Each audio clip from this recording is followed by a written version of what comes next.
નમસ્કાર વિદ્યાર્થી મિત્રો, પ્રજનન યુનિટની અંદર અત્યાર સુધી આપણે અભ્યાસ કરી ગયા ચેપ્ટર 1 અને ચેપ્ટર 2. ચેપ્ટર 1 આપણે જોયું સજીવોમાં પ્રજનન, બરાબર. ત્યારબાદ ચેપ્ટર 2ની અંદર આપણે અભ્યાસ કર્યો સપુષ્પી વનસ્પતિઓમાં લિંગી પ્રજનન, અને ત્યારબાદ જોઈએ પ્રજનન યુનિટનું ત્રીજું ચેપ્ટર માનવ પ્રજનન, બરાબર. સૌપ્રથમ વાત કરીએ કે મનુષ્યની અંદર પ્રજનનની ઘટનાઓ કયા ક્રમમાં થતી હોય છે, અને એના પહેલાં વાત કરીએ તો મનુષ્યનો સમાવેશ કયા પ્રાણીની અંદર થશે તે, બરાબર. તો આપણે જાણીએ છીએ કે મનુષ્ય જે છે એક લિંગી પ્રાણી છે, જેની અંદર નર અને માદા બંને અલગ અલગ હોય છે. તો તેના કારણે લિંગી પ્રજનન પણ જે જોવા મળશે નર પ્રાણીમાં અને માદા પ્રાણીમાં તે પણ કેવા હશે? અલગ અલગ. અને બીજું કેવું પ્રાણી છે? અપત્ય પ્રસવી. એટલે શું થશે મિત્રો? ડાયરેક્ટ બચ્ચાને જન્મ આપશે, બરાબર. અંડપ્રસવી હતું શું થાત? ઈંડા જે છે મૂકીએ અને તેમાંથી પછી બચ્ચાનો જન્મ થાય. પણ અપત્ય પ્રસવી ડાયરેક્ટ જે છે શરીરમાંથી બચ્ચાનો જન્મ થતો જોવા મળશે, જેને આપણે વિવિપેરસ પણ કહીએ છીએ. હવે મનુષ્યની અંદર જે ક્રમાનુસાર ઘટનાઓ થતી હોય એની આપણે વાત કરીએ તો સૌ પ્રથમ થાય છે જનન કોષોનું નિર્માણ, કે જે પ્રજનનની ક્રિયા માટે આવશ્યક છે. આના વગર જે છે પ્રજનનની ક્રિયા શક્ય નથી. તો પુરુષની અંદર વાત કરીએ તો શુક્રકોષ, અને માદાની અંદર શું જોવા મળશે? અંડકોષ, બરાબર. શુક્રકોષો અંડકોષો નિર્માણ થવાની ક્રિયા જન્યુ જનન કહીએ છીએ, જે આપણે ચેપ્ટર 1ની અંદર અભ્યાસ કરી ગયા, બરાબર. જન્યુ જનન એટલે શું થશે? જનન કોષોનું નિર્માણ થવું. શુક્રકોષ નિર્માણ થાય તો શુક્રકોષ જનન, અંડકોષ નિર્માણ થતા હોય તો અંડકોષ જનન, જે આપણે આ જ ચેપ્ટરમાં આગળ ડિટેલમાં અભ્યાસ કરીશું. ત્યારબાદ જન્યુકોષો નિર્માણ થઈ જાય પછી આપણે જોઈ લો પૂર્વફલનનો બીજો તબક્કો જન્યુ વહન. એટલે અહીંયા શુક્રકોષ ક્યાં જશે? માદાના જનન માર્ગમાં દાખલ થવાની ક્રિયા થશે, જે જન્યુ વહનનો તબક્કો છે. તો પહેલી બે ઘટનાઓ કહી શકીએ આપણે પૂર્વફલન. ત્યારબાદ બીજો તબક્કો આવશે ફલન, જેની અંદર શું થતું? નર અને માદા જનન કોષોનું જોડાણ, બરાબર. તો મધ્ય તબક્કો ફલન. અને ત્યારબાદ ત્રીજો તબક્કો જોઈ લો આપણે ફલિતાનનું નિર્માણ અને યુગ્મનનો વિકાસ, જે બંને કઈ ઘટનાઓ હતી? પશ્વફલન, બરાબર. તો ફલનની ઘટના થઈ, ફલિતાનનું નિર્માણ થશે. ફલિતાનના બીજા નામ શું હતા? ચલો યાદ કરો. તો તેની અંદર આપણે કહેતા હતા યુગ્મનજ અથવા ઝાયકોટ તરીકે તેને ઓળખતા હતા, બરાબર. હવે અહીંયા થોડું આગળ આપણે અભ્યાસ કરીશું. ફલિતાન નિર્માણ થયા પછી ગર્ભકોષ્ઠ કોથળીનું નિર્માણ થવું, બરાબર.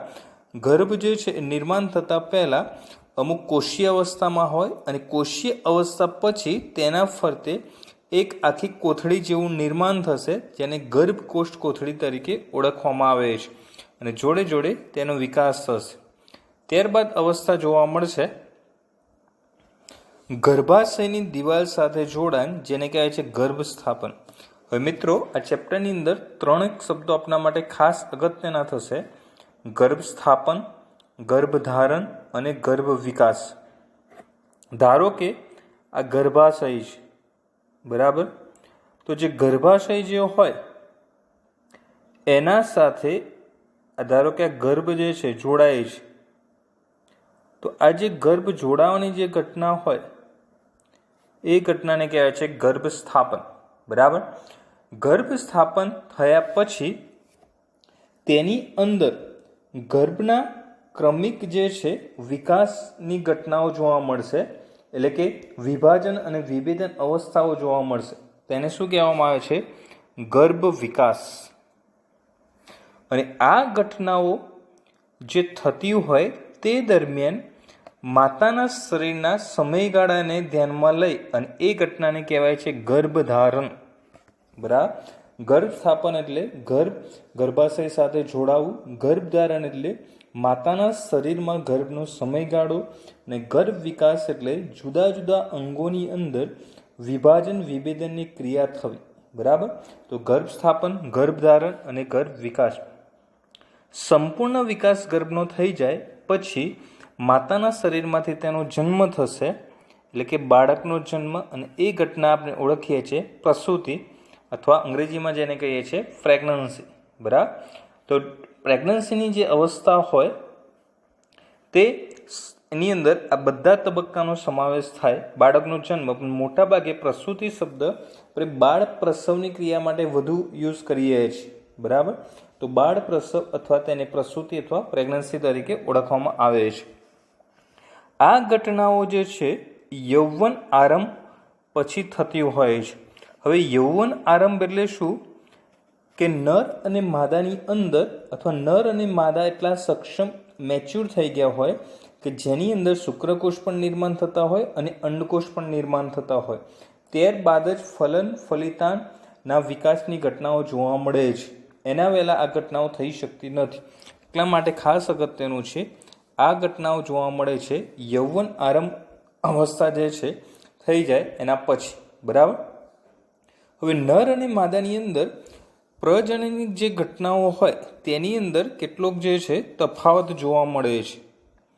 એ તફાવત એ હોય છે કે જે નર હોય છે એટલે કે વૃદ્ધ પુરુષ, તેની અંદર શુક્રકોષ નિર્માણ થવાની ક્રિયા એટલે કે શુક્રકોષ જનન જે છે એ લાઈફ ટાઈમ શરૂ રહે છે, બરાબર.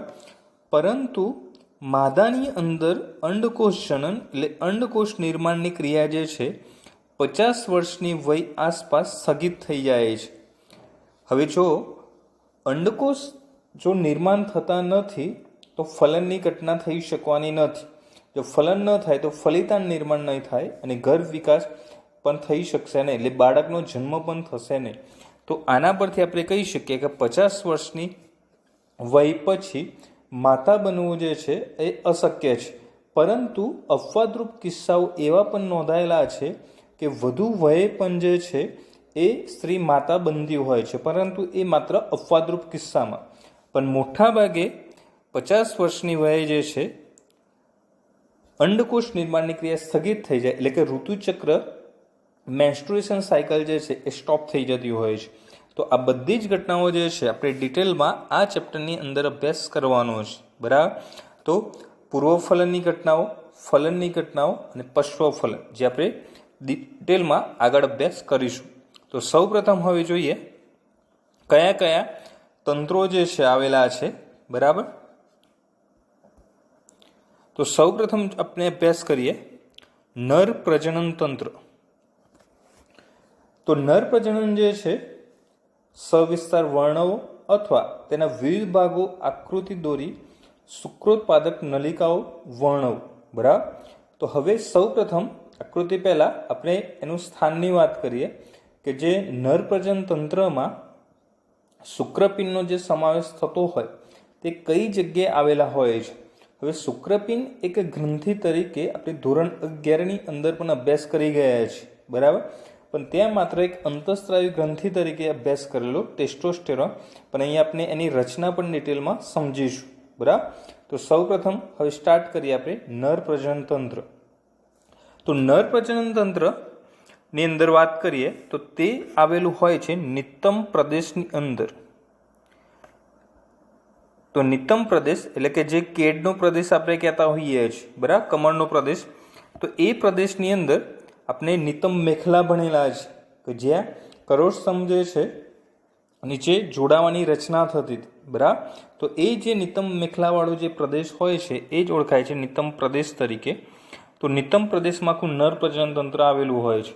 તેની અંદર કોનો સમાવેશ થશે તો શુક્રપિંડ, ત્યારબાદ શુક્રપિંડની એક જોડ સહાયક નલિકાઓ, ગ્રંથિઓ અને બાહ્ય જનનેન્દ્રિયો, બરાબર, અથવા જનન ઇન્દ્રિયોનો સમાવેશ થશે.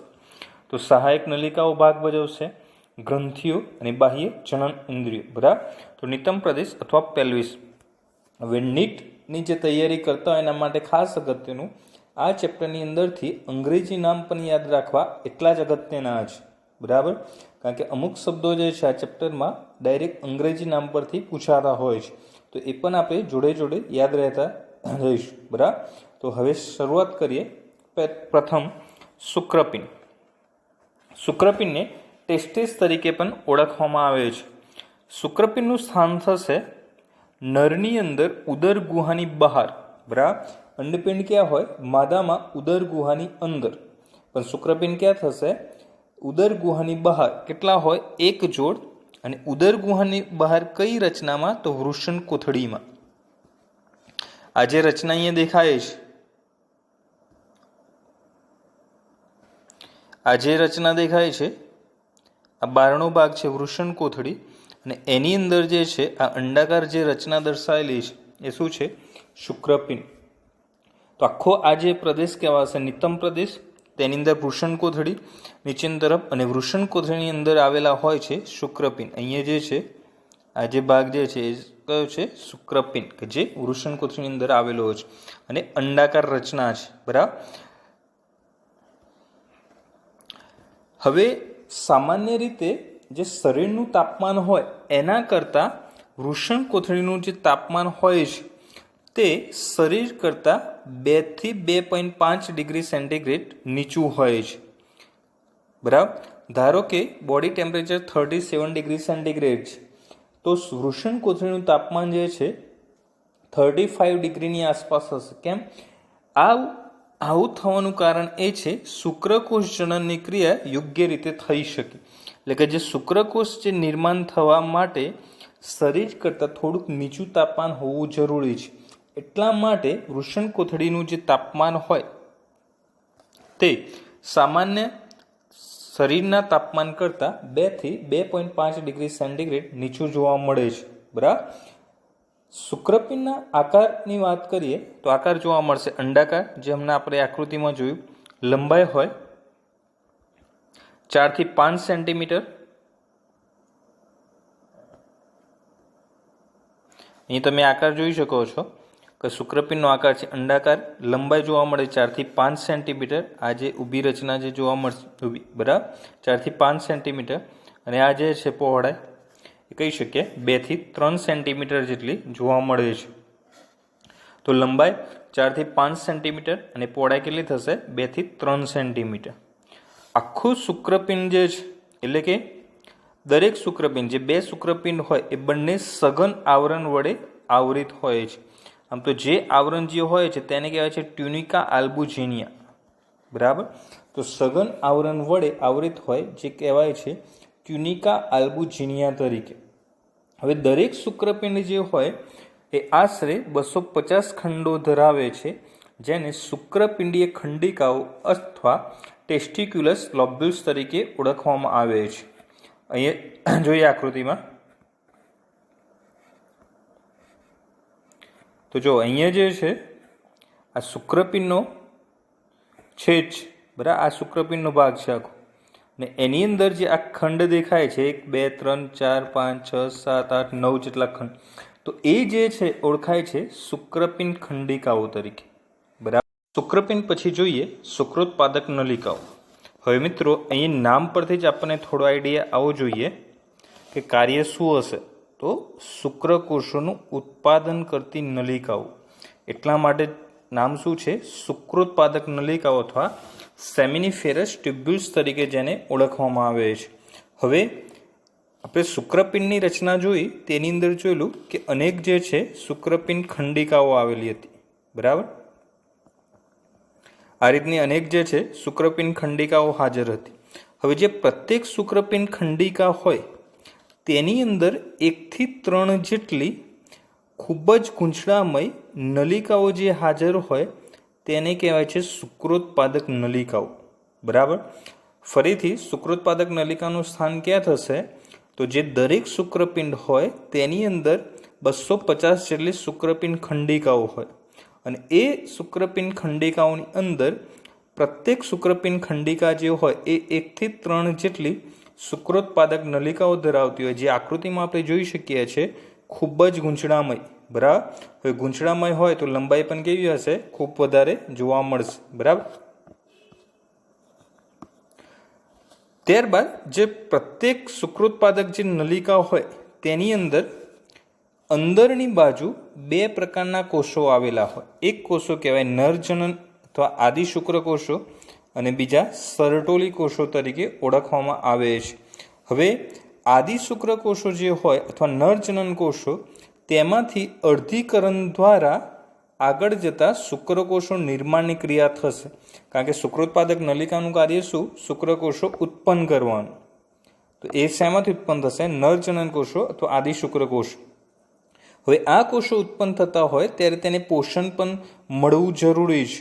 તો એને પોષણ કોણ પૂરું પાડશે? સર્ટોલી કોષો.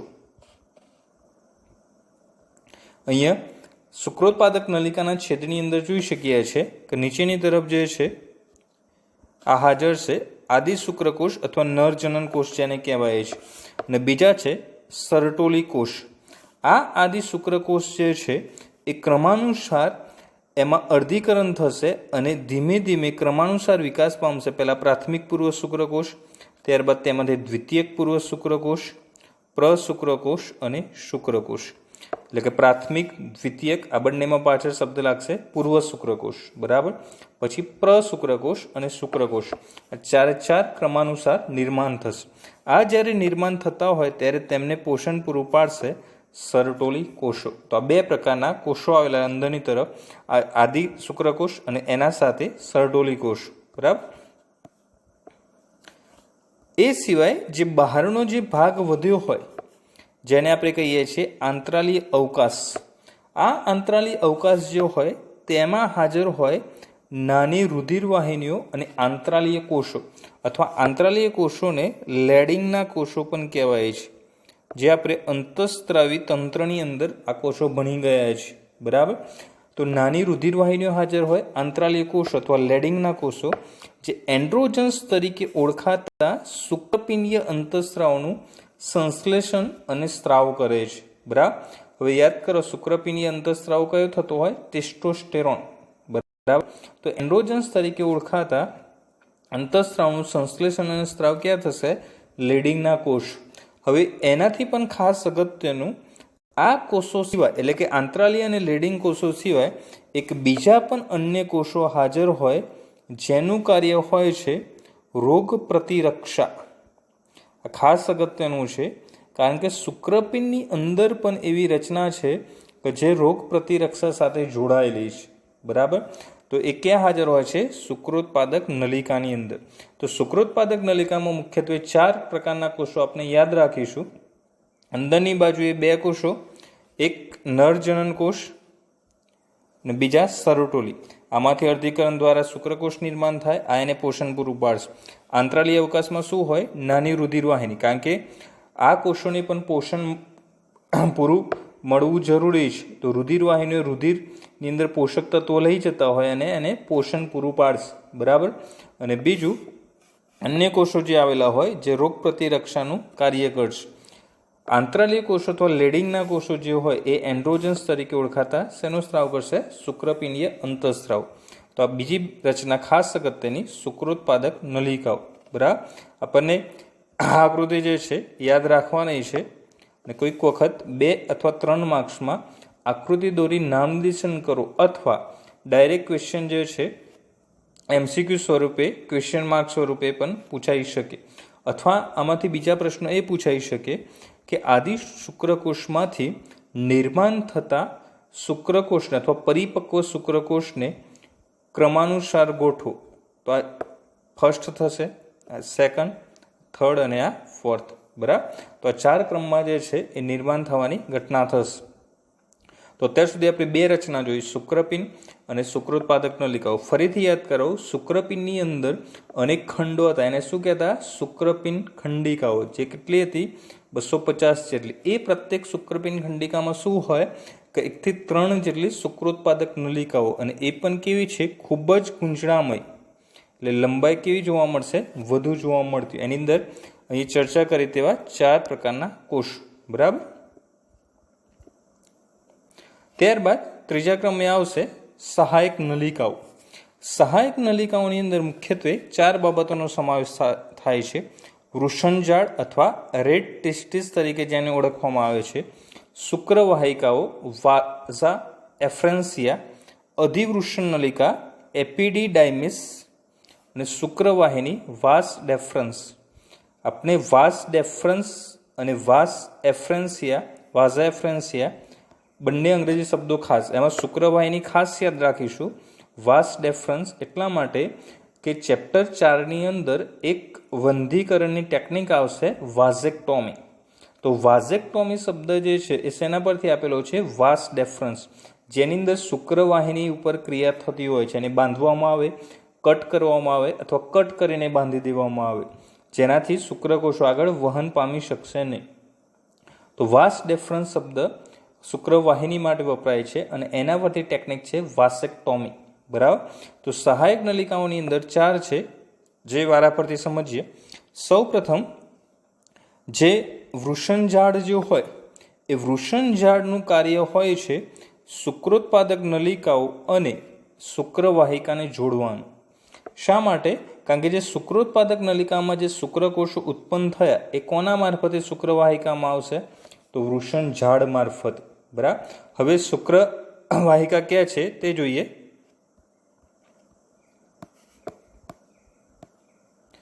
તો અહીંયા આકૃતિમાં જોઈ શકાય છે કે સૌપ્રથમ આપણે જોયું શુક્રપિંડની રચના જોયેલી, અંદર શુક્રપિંડ ખંડિકાઓ હાજર હતી. બરાબર. શુક્રપિંડ ખંડિકાઓની અંદર ગૂંચળામય રચનાને શું કહેતા? શુક્રોત્પાદક નલિકાઓ. હવે એ નલિકાઓ જે છે એ ક્યાં જશે? શુક્રવાહિકામાં. તો એ શુક્રવાહિકામાં જવાનું કાર્ય જે કરે અથવા એ બંનેને જોડવાનું કાર્ય કરશે તે છે વૃષણજાળ. બરાબર. તો વૃષણજાળ મારફતે શુક્રવાહિકામાં દાખલ થવાની ક્રિયા થશે. ત્યારબાદ છે શુક્રવાહિકાઓ. હવે શુક્રોત્પાદક નલિકામાંથી વૃષણજાળ મારફતે શુક્રકોષો ક્યાં આવી ગયા? શુક્રવાહિકાની અંદર. બરાબર. તો શુક્રવાહિકાઓ જે છે એ શુક્રપિંડમાંથી બહાર આવી દરેક શુક્રપિંડની પશ્વ સપાટીએ ગોઠવાયેલ અધિવૃષણ નલિકામાં ખુલે છે. હવે આ જે છે શુક્રવાહિકા, આ શુક્રવાહિકા છે. બરાબર. હવે અહીંયા આકૃતિમાં આપણે જોઈ શકીએ છીએ બધી શુક્રવાહિકાઓ ભેગી થઈ અને કઈ જગ્યાએ આવે છે? અધિવૃષણ નલિકાની અંદર. બરાબર. તો ફરીથી આખો ક્રમ ફરીથી યાદ કરાવું. શુક્રપિંડ જેના ફરતે સઘન આવરણ, જેને શું કહેવાતું હોય છે? ટ્યુનિકા આલ્બુજીની. એના અંદર અનેક ખંડો અથવા ખંડિકાઓ, જેને શું કહેતા? શુક્રપિંડ ખંડિકાઓ. શુક્રપિંડ ખંડિકામાં શું હતું? શુક્રોત્પાદક નલિકા. કેટલી હોય? 1 થી 3 જેટલી. કેવી? ખૂબ જ ગૂંચળામય. બરાબર. કાર્ય શું થશે? શુક્રકોષ ઉત્પન્ન થાય. હવે શુક્રકોષો ક્યાં ઉત્પન્ન થાય? શુક્રોત્પાદક નલિકામાં. બરાબર. તે ક્યાં પહોંચશે? શુક્રવાહિકાઓમાં. કોની મારફતે? વૃષણજાળ મારફત. બરાબર. અને બધી જ શુક્રવાહિકાઓ ભેગી થઈ આ આખું શુક્રપિંડ છે અને આ એની પશ્વ સપાટી પાછળની તરફ શું આવેલું છે? અધિવૃષણ નલિકા. તો અધિવૃષણ નલિકાની અંદર લઈ જવાનું કાર્ય જે છે કોણ કરશે? શુક્રવાહિકાઓ. બરાબર.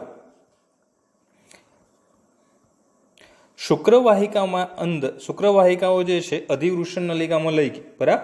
હવે એ અધિવૃષણ નલિકા જે છે ઉદરમાં ઉપરની તરફ શુક્રવાહિની તરીકે આગળ વધે છે. એટલે કે અધિવૃષણ નલિકા શુક્રવાહિનીની અંદર રૂપાંતર પામશે અને મૂત્રાશયની ઉપર પાશ બનાવે છે. પાશ એટલે આવી રચના બંને બાજુ આવેલી હોય તે, અને વચ્ચે જે છે ત્રીજી રચના ભાગ ભજવતી હોય. તો મૂત્રાશયની ઉપર જે છે આ રીતની પાશ રચના જોવા મળે.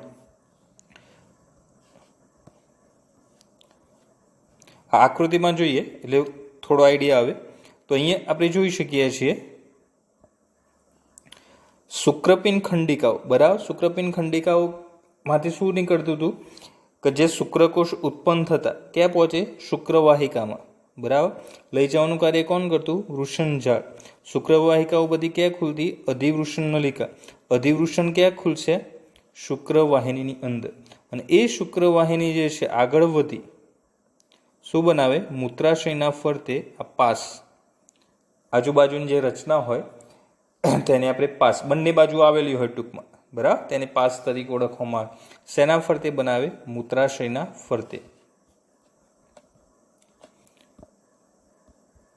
તો મૂત્રાશયના ફરતે પાશ બનાવે અને ત્યારબાદ શુક્રવાહિની શુક્રાશય સાથે જોડાઈ સ્ખલન નલિકા બનાવે, જે મૂત્રજનન માર્ગમાં ખુલવાની ક્રિયા થાય છે. તો શુક્રવાહિની શુક્રાશય સાથે જોડાઈને કઈ નલિકા? સ્ખલન નલિકા. તે શેમાં ખુલે? મૂત્રજનનમાં.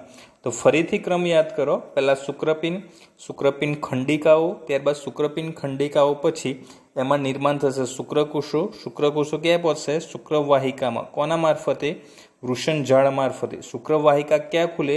અધિવૃષણ નલિકામાં. અધિવૃષણ નલિકા કયા સ્વરૂપે આગળ વધે? શુક્રવાહિની. શુક્રવાહિની શેની અંદર શેની સાથે જોડાઈ જશે? શુક્રાશય. અને શું બનાવશે? સ્ખલન નલિકા, જે કયા માર્ગ તરીકે ખુલશે? મૂત્રજનન માર્ગ તરીકે. મૂત્રમાર્ગ મૂત્રાશયમાંથી ઉદ્ભવે છે અને મૂત્રજનન માર્ગ મુખ તરીકે ઓળખાતા છિદ્ર દ્વારા બહાર આવે છે. ઉપરોક્ત સહાયક નલિકાઓ આજે બધી જ આપણે ચર્ચા કરી, વૃષણજાળ, શુક્રવાહિકા, અધિવૃષણ, શુક્રવાહિની, એ શુક્રકોષના સંગ્રહ, શુક્રકોષોનું શુક્રપિંડમાંથી મૂત્રજનન માર્ગ દ્વારા બહારની તરફ વહન કરાવે છે. હવે આખી ક્રિયા જે છે આકૃતિ દ્વારા સમજીએ. ફરીથી આખી જ ક્રિયા સમજાવું. હવે જુઓ, સૌ પ્રથમ શુક્રપિંડની અંદર શું હતું? અનેક ખંડિકાઓ, જેને શું કહેવાય? શુક્રપિંડીય ખંડિકાઓ. એની અંદર શું નિર્માણ થયું? શુક્રકોષ. શુક્રકોષો જે નિર્માણ થયા, બરાબર, એ શેની અંદર પહોંચશે? શુક્રવાહિકામાં. કોના મારફતે? વૃષણજાળી મારફતે. બરાબર. શુક્રવાહિકા જે છે બધી જ ભેગી જોડાઈને શેમાં ખુલે? અધિવૃષણ નલિકા. અધિવૃષણ નલિકા કઈ નલિકા મારફતે આગળ વધશે? શુક્રવાહિની. શુક્રવાહિની જે છે એ મૂત્રાશયના ફરતે શું બનાવે છે? પાશયુક્ત રચના બનાવે. બરાબર. હવે આ શુક્રવાહિની કોના સાથે જોડાઈ જશે? શુક્રાશય. અને કઈ નલિકા તરીકે વર્તે? સ્ખલન નલિકા તરીકે. બરાબર. તો શુક્રવાહિની અને શુક્રાશય જોડાઈને બનાવે સ્ખલન નલિકા. સ્ખલન નલિકા જેવી જ આગળ વધે એટલે મૂત્રમાર્ગની નલિકા પણ જે છે એની સાથે જોડાઈ જાય. બરાબર. જે મૂત્રાશયમાંથી જે છે નીકળવાની ક્રિયા થતી હોય તો મૂત્ર માર્ગ તરીકે ઓળખાશે. સ્ખલન નલિકા સાથે મૂત્રવાહિની જોડાવાની ક્રિયા થાય, જે ઓળખાય મૂત્ર માર્ગ તરીકે. હવે નરની અંદર મૂત્રવાહિની અને સ્ખલન નલિકા દ્વારા શુક્રકોષોનું વહન થતું રચના એક જ હોય છે, જેને આપણે મૂત્રજનન માર્ગ કહીએ. શા માટે? કારણ કે મૂત્રજનન શબ્દની અંદર જ બે તંત્ર જોડાયેલા છે. મૂત્ર શબ્દ એટલે જોડાયેલો છે ઉત્સર્જન સાથે અને જનન શબ્દ નિર્માણ સાથે. બરાબર. જેને સંયુક્ત રીતે મૂત્રજનન માર્ગ તરીકે ઓળખવામાં આવે છે. તે આગળ જતાં મૂત્રનું પણ વહન કરે અને શુક્રકોષના વહન માટે પણ જવાબદાર છે. તો આખો સમગ્ર ક્રમ થયો. બરાબર. તો ખાસ યાદ રાખવાનો, પહેલાં શુક્રપિંડ, અંદર શુક્રપિંડ ખંડિકાઓ, તેમાં શુક્રકોષો નિર્માણ થાય તે શુક્રવાહિકાની અંદર પહોંચે. કોના મારફતે? વૃષણજાળી મારફતે. શુક્રવાહિકાઓ ભેગી થઈને શેમાં ખુલે? અધિવૃષણ નલિકા. અધિવૃષણ નલિકા પશ્વ સપાટીએ વીંટળાયેલી હોય, શુક્રવાહિની તરીકે આગળ વધે અને એ શુક્રવાહિની શુક્રાશય સાથે જોડાય સ્ખલન નલિકા. તેના સાથે મૂત્રવાહિની જોડાય, જે સંયુક્ત રીતે મૂત્ર માર્ગ તરીકે આપણે ઓળખીએ છીએ. આમ હકીકતમાં હવે મૂત્રજનન માર્ગ, કારણ કે મૂત્ર અને જન્યુ બંનેનું વહન થતું હોય. અને ત્યારબાદ જોઈએ શિશ્નની રચના. શિશ્ન જે અગ્રભાગે આવેલું હોય એ નરનું બાહ્ય જનનાંગ છે, જે પેનિસ તરીકે ઓળખવામાં આવે છે. વિશિષ્ટ પેશીઓનું બનેલું હોય. તે ઉત્થાન અને વીર્યદાન માટે સાનુકૂળતા કરી આપે છે. વીર્યની અંદર હાજર હોય શુક્રકોષો. બરાબર. જે શુક્રકોષો જે છે જે નરજન્યુ તરીકે કાર્ય કરે અને અંડકોષ જ્યારે પ્રજનનની ક્રિયા થશે એટલે માદાની અંદર પહોંચવાની ક્રિયા થતા હોય એટલે વીર્યદાન તરીકે ભાગ ભજવે. ઉત્થાનની ક્રિયા. ઉત્થાનની ક્રિયા એટલે જેને આપણે ઓળખીએ છીએ શિશ્ન કડક થવું, તે ઉત્થાન તરીકે ઓળખાય છે. આ ક્રિયા જે છે રાસાયણિક અને અંતઃસ્રાવી બંને જોડાયેલી છે. બરાબર. અંતઃસ્રાવી ફેરફાર પણ થતો હોય અને રાસાયણિક. રાસાયણિક ઉત્થાનની ક્રિયા જ્યારે થતી હોય ત્યારે વાસો ડાયલેશનની ક્રિયા થતી હોય છે. એટલે શિશ્નના ફરતે જેટલી પણ રુધિર વાહિની આવેલી હોય એ બધી જ રુધિર વડે સંપૂર્ણ ભરાઈ જાય ત્યારે શિશ્ન ઉત્થાનની ક્રિયા થાય છે. અને જ્યારે કોઈપણ વ્યક્તિને જાતીય ઉત્તેજના થતી હોય તો એ દરમિયાન અંતઃસ્રાવીય ફેરફારો અને સીધા જ ચેતાકીય ફેરફારો પણ થતા હોય. તેના કારણે જે છે ઉત્થાનની ક્રિયા અથવા લિંગી વર્તણૂક જોવા મળતી હોય છે. તો શિશ્નના ઉત્થાન થવા જે ક્રિયા હોય એ રુધિર વાહિનીઓ જે છે એ સંપૂર્ણ ભરાઈ જાય શિશ્નની, ત્યારે જ એ શક્ય થતી હોય છે. હવે શિશ્નનો અગ્રભાગ જે છે એ સહેજ પહોળો હોય, જેને ઓળખવામાં આવે છે શિશ્નાગ્ર અથવા ગ્લેન્સ પેનિસ તરીકે ઓળખવામાં આવે છે. અને એના ફરતે જે ત્વચા આવેલી હોય જે શિથિલ અને ગળીમય હોય, એટલે ઢીલી અને થોડી ગળીમય ત્વચા હોય, જેને કહેવાય છે ફોર સ્કિન અથવા અગ્ર ત્વચા તરીકે ઓળખવામાં આવે છે. તો બાહ્યજનના વિશિષ્ટ પેશીઓનું બનેલું ઉત્થાન વીર્યતા. ઉત્થાનની ક્રિયા સમજ્યા કે રુધિરનો જથ્થો ભરાવાના કારણે ઉત્થાનની ક્રિયા થાય, જે ચેતાક્રિયા અને અંતઃસ્ત્રાવી દ્વારા લિંગી વર્તણૂક પણ રજૂ કરે છે. બરાબર. અને ત્યારબાદ નર પ્રજનન તંત્રની છેલ્લી રચના નરની સહાયક પ્રજનન ગ્રંથિઓ. નરની સહાયક પ્રજનન ગ્રંથિમાં મુખ્યત્વે 3 સમાવેશ થાય. અહીંયા આકૃતિમાં જોઈ શકીએ છીએ આપણે. એક હાજર હોય શુક્રાશય, બીજી હોય પ્રોસ્ટેટ અને ત્રીજી હોય બલ્બો યુરેથ્રલ. બલ્બો યુરેથ્રલને કાઉપર્સ ગ્લેન્ડ પણ કહેવાય છે, કાઉપરની ગ્રંથિ. બલ્બો યુરેથ્રલ જે છે એ કાઉપરની ગ્રંથિ તરીકે પણ ઓળખવામાં આવે છે. હવે અહીંયા આકૃતિમાં આપણે જોઈ શકીએ શુક્રાશયની સંખ્યા 2 છે, એટલે જોડમાં કહેવાશે. બલ્બો યુરેથ્રલ પણ 2 હોય એટલે જોડમાં થશે. હવે પ્રોસ્ટેટ અહીંયા દેખાય છે આપણને 2 ભાગની જેમ, પણ એ સંયુક્ત એક જ હોય છે, એટલે પ્રોસ્ટેટ એક જ હોય. શુક્રાશય જોડમાં, બલ્બો યુરેથ્રલ જોડમાં અને પ્રોસ્ટેટ સિંગલ. બરાબર. તો 3 જે છે સહાયક ગ્રંથિઓ આવેલી જોવા મળતી હોય છે, જેની અંદર આ 3 ગ્રંથિ જે છે એ ચોક્કસ એક પ્રકારનું મિશ્રણ બનાવે છે, જેને શુક્રાશય રસ તરીકે ઓળખવામાં આવે છે, જે ફ્રુક્ટોઝ, કેલ્શિયમ એટલે કેટલાક ઉત્સેચકોથી સભર હોય છે. ઉત્સેચકમાં આગળ આપણે એક ભણીશું હાયલ્યુરોનિડેઝ. બરાબર. હાયલ્યુરોનિડેઝ નામનું ઉત્સેચક આવશે. તો જે આ ગ્રંથિઓનું જે મિશ્રણ હોય તેમાં ફ્રુક્ટોઝ, કેલ્શિયમ અને કેટલાક ઉત્સેચકો. એટલે કોઈ વખત ડાયરેક્ટ શર્કરા પૂછાય કે શુક્રાશય રસમાં કઈ શર્કરા હાજર હોય, તો મોનોસેકેરાઇડ ફ્રુક્ટોઝ, કે જે કુદરતી ઘડી શર્કરા પણ જેને આપણે કહીએ છીએ. બરાબર. બલ્બો યુરેથ્રલ ગ્રંથિ જે છે તેના દ્વારા જે સ્ત્રાવ થતો હોય તેનું કાર્ય હોય છે શિશ્નમાં ઊંજન તરીકે મદદ કરે, એટલે ઘર્ષણની ક્રિયા થતી અટકાવે છે. કોણ? બલ્બો યુરેથ્રલ ગ્રંથિમાંથી થતો સ્ત્રાવ. તો બલ્બો યુરેથ્રલ ગ્રંથિનું કાર્ય થશે શિશ્નમાં, અને શુક્રાશય રસ જે હોય તેનું કાર્ય હોય જે ફ્રુક્ટોઝ, કેલ્શિયમ, કેટલાક ઉત્સેચકો સભર. ફ્રુક્ટોઝ દ્વારા શર્કરા પ્રાપ્ત થાય. બરાબર. એનર્જી પ્રાપ્ત થશે એટલે શુક્રકોષનું વહનમાં મદદરૂપ થાય. તો શુક્રકોષ, કેલ્શિયમ અને કેટલાક ઉત્સેચકો જે છે મદદરૂપ થતા હોય છે. તો અત્યાર સુધી આપણે જોયું સંપૂર્ણ નર પ્રજનન તંત્ર. એની અંદર એક બીજો છેદ જોઈ લઈએ, શુક્રોત્પાદક નલિકાનો છેદ, જેમાં આદિ શુક્રકોષો જે અંદરની તરફ હોય, પછી એમાંથી જ નિર્માણ થતા શુક્રકોષો, અને વચ્ચે આંતરાલીય કોષો અથવા જેને આપણે લેડિંગના કોષો કહેતા હતા, જેનું કાર્ય શું હતું? એન્ડ્રોજન સમૂહના અંતઃસ્ત્રાવનો સ્ત્રાવ કરવાનો. બરાબર. એ જ રચના પછી આપણે આકૃતિ ડિટેલમાં સમજેલા કયા કયા કોષો હોય તે. તો અહીંયા આપનું પ્રથમ ટોપિક ચેપ્ટર 3નો નર પ્રજનન તંત્ર જે છે, બરાબર, સંપૂર્ણ અભ્યાસ આપણે કર્યો.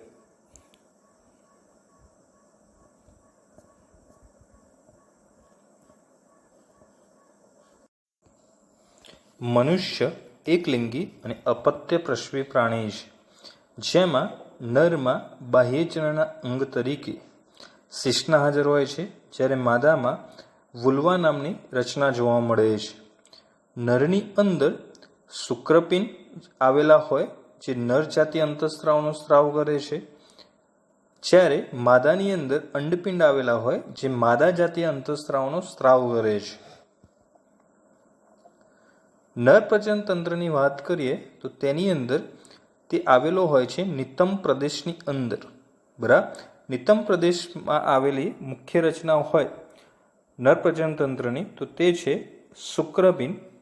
શુક્રપિંડ જે હોય છે તે ઉદર ગુહાની બહાર આવેલા હોય છે, અને ઉદર ગુહાની બહાર વૃષણ કોથળીની અંદર રક્ષાયેલા હોય છે. બરાબર. એના ફરતે આવરણ હોય એ સઘન આવરણ જોવા મળતું હોય છે. વૃષણ કોથળી જે છે એ શિશ્ન અને મૂત્રમાર્ગની વચ્ચે હોય. શુક્રપિંડ જે હોય છે તે આકારની અંદર વાત કરીએ તો જોવા મળતા હોય છે અંડાકાર તરીકે. બરાબર.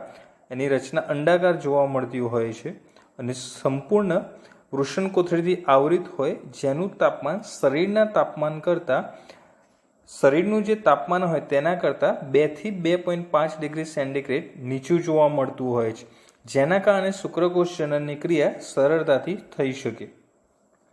અંડાકાર આકારના શુક્રપિંડની લંબાઈ હોય 4 થી 5 સેન્ટીમીટર અને પહોળાઈ 2 થી 3 સેન્ટીમીટર જેટલી જોવા મળતી હોય છે, અને તે સઘન આવરણ ધરાવતા હોય છે, જે મોટાભાગે બનેલું હોય છે ટ્યુનિકા આલ્બુજિનિયાનું. બરાબર, તો ટ્યુનિકા આલ્બુજિનિયાનું આવરણ બનેલું જોવા મળતું હોય છે.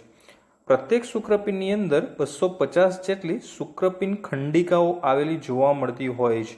બરાબર, અહીંયા આકૃતિમાં જોઈ શકીએ છીએ શુક્રપિંડ ખંડિકાઓ. પ્રત્યેક શુક્રપિંડ ખંડિકા જે છે, એટલે કે દરેક શુક્રપિંડની અંદર જે શુક્રપિંડ ખંડિકાઓ આવેલી હોય એમાં પ્રત્યેક ખંડિકા 1 થી 3 જેટલી લાંબી અને અત્યંત ગૂંચળામય જે છે શુક્રોત્પાદક નલિકાઓ ધરાવતી જોવા મળતી હોય છે. આ શુક્રોત્પાદક નલિકાની રચનાની વાત કરીએ તો અંદરની તરફ 2 પ્રકારના કોષો આવેલા જોવા મળતા હોય છે. એક કોષો ઓળખીએ છીએ જનન કોષો અથવા આદિ શુક્રકોષ તરીકે, અને બીજા હોય સર્ટોલી કોષો. આદિ કોષો જે હોય તેમાંથી અથવા જનન કોષોમાંથી અર્ધીકરણની ઘટના દ્વારા શુક્રકોષ જનનની ઘટના થઈ ક્રમાનુસાર જુદા જુદા તબક્કા જેવા કે પ્રાથમિક પૂર્વ શુક્રકોષ, દ્વિતીયક પૂર્વ શુક્રકોષ, પ્રશુક્રકોષ અને અંતે શુક્રકોષ નિર્માણની ઘટના થાય છે. અને આ નિર્માણની ઘટના દરમિયાન તેની જોડે રહેલા સર્ટોલી કોષો જે હોય છે તેને પોષણ પૂરું પાડવાનું કાર્ય કરે છે. આ ઉપરાંત આંતરાલીય અવકાશ જે હોય છે તેની અંદર નાની રુધિર વાહિનીઓ આવેલી હોય છે, ચેતાતંતુ આવેલા જોવા મળતા હોય છે. બરાબર, અને આ ઉપરાંત ચોક્કસ પ્રકારનો અંતઃસ્ત્રાવનો સ્ત્રાવ કરતા કોષો આંતરાલીય કોષો અથવા લેડિંગના કોષો આવેલા હોય, જે એન્ડ્રોજન્સ સમૂહના અંતઃસ્ત્રાવનો સ્ત્રાવ કરે છે. બરાબર, જે ટેસ્ટોસ્ટેરોન ઉદ્ભવ માટે જવાબદાર હોય છે. આ ઉપરાંત ત્યાં એક ખાસ અગત્યના અન્ય કોષો પણ આવેલા હોય છે, જે રોગ પ્રતિકારકતા સાથે જોડાયેલા જોવા મળતા હોય છે. મધ્ય ભાગે આવેલી હોય છે વૃષણ ઝાડની રચના, ત્યારબાદ શુક્રવાહિકાઓ, પછી વૃષણ ઝાડની રચના, એપિડિડાયમિસ એટલે થશે અધિવૃષણ નલિકા, અને અંતે શુક્રવાહિની. તો અહીંયા આકૃતિમાં જોવા મળતી 4 રચનાઓ સહાયક નલિકાઓ તરીકે ઓળખવામાં આવે છે, જેની અંદર શુક્રવાહિકા જે છે એ શુક્રોત્પાદક નલિકામાં જે શુક્રકોષો ઉત્પન્ન થયા હોય તેને આગળ લઈ જવાનું કાર્ય કરશે, એટલે કે વૃષણઝાડમાં મોકલશે. વૃષણઝાડ શું કરશે તો શુક્રવાહિકા અને અધિવૃષણ નલિકાને જોડવાનું કાર્ય કરે છે, એટલે કે શુક્રવાહિકામાંથી શુક્રકોષો અધિવૃષણ નલિકામાં જવાની ઘટના થશે. લાંબી અને થોડીક નીચેથી સાંકડી રચના અધિવૃષણ નલિકાની જોવા મળે, જે શુક્રપિંડની પશ્વ સપાટી. મુખ્યત્વે તેમાં 3 ભાગમાં તે વિભાજિત થયેલી જોવા મળતી હોય છે. તેમાં અગ્રભાગ જે હોય છે એ ઓળખાય છે કેપટ એપિડિડાયમિસ, ત્યારબાદ મધ્ય ભાગ કોર્પસ એપિડિડાયમિસ, અને પશ્વ ભાગ જે હોય છે તે ઓળખાય છે કોડા એપિડિડાયમિસ તરીકે ઓળખાય છે. જેમાં કેપટ એપિડિડાયમિસની અંદર શુક્રકોષો જે છે ત્યાં પોષણ મેળવે છે અને થોડાક વિકાસ પામવાની ઘટના થતી જોવા મળે છે. આ અધિવૃષણ નલિકા શુક્રવાહિની મારફતે આગળ વધે છે અથવા ત્યાં ખુલે છે. ત્યાં મૂત્રવાહિની અને મૂત્રાશય સાથે જોડાવાની ક્રિયા થતી હોય છે. એ શુક્રવાહિની મૂત્રાશયના બાજુ પાશ બનાવતા જોવા મળે છે, જે શુક્રાશય અને આવેલું હોય છે મૂત્રમાર્ગ મારફતે તે આગળ વધશે. યુરિનરી બ્લેડર જે આપણે મૂત્રાશય તરીકે ઓળખીએ છીએ. પ્રોસ્ટેટ ગ્લેન્ડ, ત્યારબાદ મૂત્રમાર્ગ જે છે તેના મારફત એ શુક્રકોષનું વહન થતું હોય છે. મૂત્રમાર્ગ દ્વારા મૂત્રનું પણ વહન થતું જોવા મળે, જે છિદ્ર મારફતે આગળ વહન થાય છે. એટલા માટે આ માર્ગને મૂત્રમાર્ગ અથવા મૂત્રજનન માર્ગ તરીકે પણ ઓળખવામાં આવે છે. બરાબર, આ સિવાય અગત્યનું કે જે શુક્રવાહિની જે હોય છે તે ખાસ કરીને મૂત્રાશય સાથે આ શુક્રાશય સાથે જોડાઈને શુક્રવાહિની શુક્રાશય સાથે જોડાઈને સ્ખલન નલિકાનું નિર્માણ કરતી જોવા મળે છે. અન્ય સહાયક ગ્રંથિની વાત કરીએ તો ત્યાં હાજર હોય છે શુક્રાશય જે જોડમાં આવેલા હોય છે, પ્રોસ્ટેટ જે એક જ હોય અને જોડમાં બલ્બોયુરેથ્રલ ગ્રંથિ આવેલી જોવા મળતી હોય છે. બરાબર, જેમાં શુક્રાશય અને બલ્બોયુરેથ્રલ ગ્રંથિ જે છે એ જોડે ગોઠવાયેલી હોય, પ્રોસ્ટેટ ગ્રંથિ સિંગલ સ્વરૂપે જોવા મળતી હોય છે. બલ્બોયુરેથ્રલ ગ્રંથિ મૂત્રાશયની જોડે થોડો અગ્રભાગે કહી શકીએ અને તેમાંથી જે સ્ત્રાવ થાય, ખાસ કરીને કેલ્શિયમનો જે સ્ત્રાવ થાય એ મૂત્ર માર્ગે આગળ વધતો હોય છે. આ ઉપરાંત પ્રોસ્ટેટ ગ્રંથિ જે સિંગલ રચના ધરાવતી હોય છે. પહેલા વાત કરીએ બલ્બોયુરેથ્રલ ગ્રંથિ જે જોડમાં આવેલી હોય છે. બરાબર, હવે એ સામાન્ય રીતે હોય છે પ્રોસ્ટેટ ગ્રંથની નીચેની તરફ પશ્વ ભાગે આપણે કહી શકીએ અને પેનિસથી થોડાક ઉપર, શિશ્નથી ઉપરના ભાગે, જેમાંથી સ્ત્રાવ થતો હોય છે મુખ્યત્વે સાઇટ્રેટ અને ફોસ્ફેટનો જે આગળ વધવા મદદરૂપ થાય. જ્યારે બલ્બોયુરેથ્રલમાંથી સ્ત્રાવ થતો હોય ફ્રુક્ટોઝ, જે ખાસ કરીને તેને ઉર્જા પૂરું પાડવાનું કાર્ય કરતી હોય છે. આ ઉપરાંત બલ્બોયુરેથ્રલ ગ્રંથિ જે આવેલી હોય છે, જેને આપણે કાઉપરની ગ્રંથિ પણ કહેતા હોઈએ છીએ, તો એ કાઉપરની ગ્રંથિમાંથી જે સ્ત્રાવ થાય એ પ્રજનનની ક્રિયા દરમિયાન ઘર્ષણ નિરોધક તરીકે કાર્ય કરે છે. મનુષ્યના નર જનનની વાત કરીએ તો તે હોય છે શિશ્ન, કે જે થોડુંક એની અંદર ઉત્થાનની ક્રિયા થતી હોય અને વીર્યદાનની ક્રિયા માટે તે અગત્યનો ભાગ ભજવે છે. બરાબર, તેની જે ત્વચા જે હોય છે થોડી શિથિલ જોવા મળતી હોય છે અને શિશ્નના અગ્રભાગની જે ત્વચા હોય તે અગ્ર ત્વચા તરીકે અથવા ફોરસ્કિન, અને અંદરની તરફ બે પેશીઓ આવેલી હોય છે, કોર્પોરા કાવેર્સોના અને કોર્પસ સ્પોન્જિયોસમ. એ બે તેની આંતરિક રચનાની અંદર જોવા મળતી હોય છે. શિશ્નના ઉત્થાનની ક્રિયા દરમિયાન નરજન્યુનો ત્યાગ થાય. ઉત્થાનની ક્રિયા થાય પછી પ્રજનનની ક્રિયા દરમિયાન નરજન્યુનો ત્યાગ જે છે માદા શરીરમાં થશે અને ત્યારબાદ ફલનની ઘટના થતી હોય છે.